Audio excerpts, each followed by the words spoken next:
Mahakama Kuu Masjala ndogo ya Dar es Salaam imekubaliana na hoja moja ya pingamizi la mwenyekiti wa Chama cha Demokrasia na Maendeleo Chadema Tundu Antipas Lissu kuhusiana na kizimba cha mashahidi wa Jamhuri katika kesi ya uhaini inayomkabili kuwa kizimba hicho hakistahili kutumika.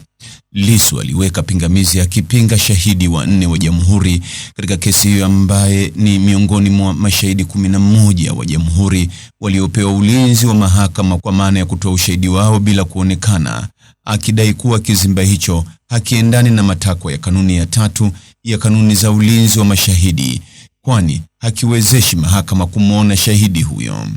Mahakama katika uamuzi wake Jumatano hii Februari 11 mwaka 2026 ulitolewa na kiongozi wa jopo la majaji watatu wanaosikiliza kesi hiyo. Dastan Ndunguru amekubaliana na hoja ya Lissu kuwa kizimba hicho hakikidhi matakwa ya kanuni hiyo, kwani mahakama haiwezi kumwona shahidi huyo akiwa kizimbani humo.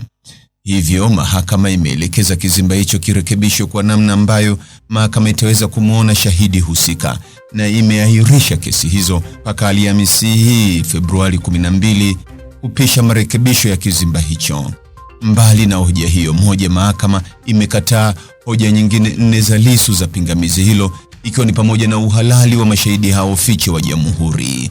Mtazamaji, ni yapi maoni yako kuhusiana na taarifa hii? Andika maoni yako katika sehemu ya ujumbe hapo chini.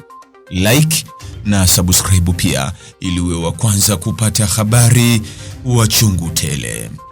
Hii ni Focus News. Jina langu ni Deo Kaji Makomba.